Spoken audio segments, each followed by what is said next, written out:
Hey guys! Welcome back to my channel. It's Weeko. So for today's video, it's going to be a Shopee haul. Excited na naman akong i-share sa inyo kung ano yung mga nabili ko, lalo na yung mga clothing. Super ganda ng mga damit na nabili ko, as in. Feeling ko magugustuhan nyo din. So wag na nating patagalin pa. Let's start with the video. So start muna tayo dito sa mga hair clips. And kulang na naman ng isa kasi nawawala ako na naman. Burara talaga. Lagi yan, pag gagawa ko ng haul, laging may nawawala akong item na ipapakita sa inyo. Lagi na lang. So, dati nung bata ako, may ganito na and nagiging trending na naman siya ngayon. First style is itong color white na dapat may color black. So, this is 39 pesos and itong style na to, kaya niya yung buong hair mo na i-clip. So, kung makapal yung hair mo like me, perfecto sa'yo. So, next style is itong frosted hair clip and this is also 39 pesos. Slim naman siya kumpara dito sa first. So, hindi niya kaya yung buong buhok mo. Half lang yung kaya niya. Like this. Pangit ata yung pagka-clip ko. Pero ganyang mga style lang yung kaya nitong hair clip kasi yun nga, manipis lang siya. And yung color pala nito is gray and blue. Super ganda ng color niya. I like it. So, next style ng hair clip is ganito naman. So, parang smaller version siya nito. Ayan, comparison. And again, hindi niya kaya yung buong hair pag i-clip. Pang half hair lang siya. Yung color nito is sand and yung price niya is 39 pesos din. Lahat ng hair clips na nabili ko, 39 pesos lang. Ewan ko kung magulo, pero ganyan yung itsura niya pag naka-clip. So, kung naghahanap kayo ng hair clips, ito na sila.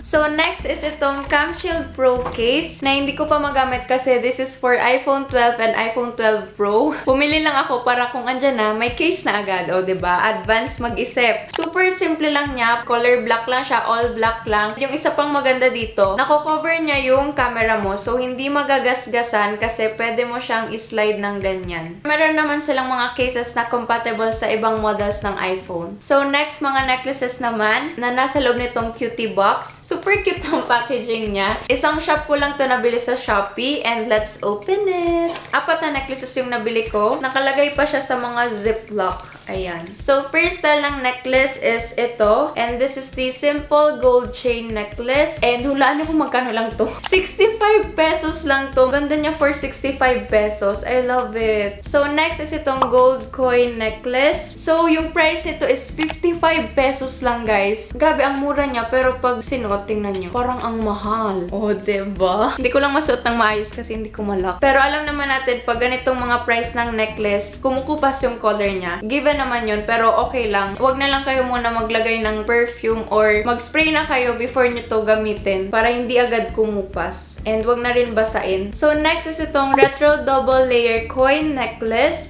Ang ganda! So, dalawang necklace siya. First is itong parang chain. Ito naman yung pangalawa, yung coin. Set na siya, hindi siya natatanggal. And mas gusto ko yun para hindi na ako nag-iisip kung ano yung imi-mix and match na necklace. So, napadali yung buhay ko dito. And this is only 69 pesos. Grabe talaga tong shop na to na nabilhan ko. Ang gaganda ng mga accessories nila. I-check nyo later. So, for the last necklace is itong retro double layer coin necklace ulit. Pero ibang design naman siya. Iba kasi yung lock niya. So, papakita ko sa screen kung paano siya pag nasuot. Ito ata yung pinaka-favorite kong nabiling necklace kasi kakaiba yung design niya. Wala pa akong ganitong style. And yung price nito is 69 pesos din. Best purchase sa Shopee is itong mga necklaces kasi first, very affordable. And second, yung design niya, grabe, pang world class. Char!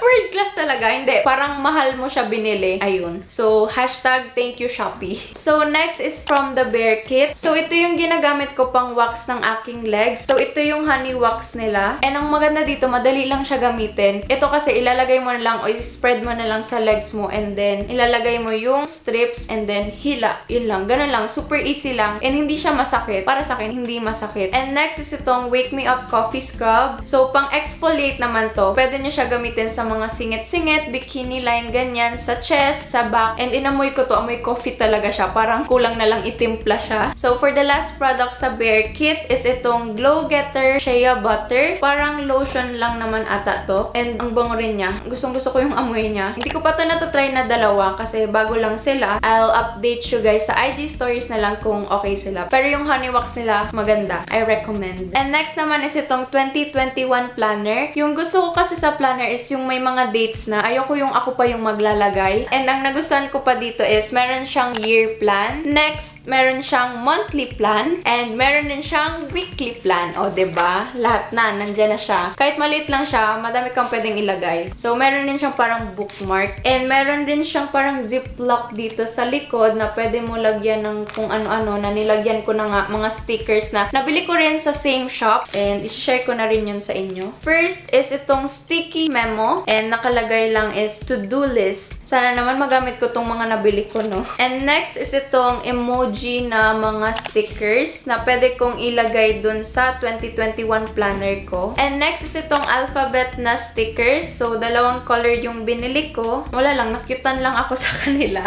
And bumili rin ako nitong mga cute cartoon stickers. So, hindi ko pa sila na-open. So, bumili ako ng mga ganito para pwede ko silang ilagay dito sa aking 2021 planner. So, yun na yung mga abubot sa nabili ko. Sa clothing naman tayo. First is itong Daisy dress. Baka nakita nyo na to sa Instagram post ko or IG stories kung pina-follow nyo ako. Ganda-ganda nitong dress na to and very worth it. Kasi ito rin yung sinuot ni Julia Barreto sa music video na Paubaya. Nagulat ako, pareho kami. Ang dami na rin kasing may ganito. Si Barbie Imperial ata may ganito din. Pwede siyang off-shoulder or pwedeng nakataas lang ng ganyan. Pero parang mas bet ko siyang off-shoulder. Nakikita ko to sa IG shops. Binabenta for 1,000 plus. Pero nabili ko lang to sa Shopee for 454 pesos, guys. Super happy ko na nakita ko to sa Shopee. Next is itong yellow floral dress na baka familiar na rin kayo sa design na to kasi meron rin ito si Kim Chu. Ang dami ko na rin nakikita ng mga IG shops na nagbebenta nito for 1,000 plus pesos din. Pero nabili ko lang to for 463 pesos. Oh my God, I'm so happy. Ang saya lang sa feeling na nabili ko sila for a lower price. Alam mong nakasave ka. Kaya again, thank you Shopee. And nagustuhan ko na rin kasi yung mga ganitong style ng dress. Ano bang tawag dito? Sunday dress ba? Basta gusto ko yung mga ganitong design ng dress. I love it. And for the last dress is itong white sexy dress. White sexy dress kasi yung likod niya very sexy kasi tinatali lang siya ng ganyan. And ito, TikTok made me buy it. Nakita ko lang to sa TikTok and gandang-ganda ako. Lahat ng dress na nabili ko, maganda yung quality ng fabric niya. And nabili ko lang to ng 428 pesos. O, diba? Parang hindi siya 428 pesos. Parang mas mahal pa siya dapat. Super love ko lahat ng dress na nabili ko. As in, the best. Thank you, Shopee. And for the last clothing, siguro ito yung pinaka natuwa ako. Kung natuwa na ako dun sa mga dress na pinakita ko sa inyo, siguro ito yung mas umangat. And ito yung white jeans. Ito yung pinaka-favorite ko kasi ito lang yung jeans na maganda yung fit sa akin. Yung hindi ko na kailangan ipa-alter. Yun kasi yung main problem ko pag bumibili ng jeans. Laging hindi maganda yung fit. Laging hindi sakto sa akin. Yung length kasi niya. And I got this for 648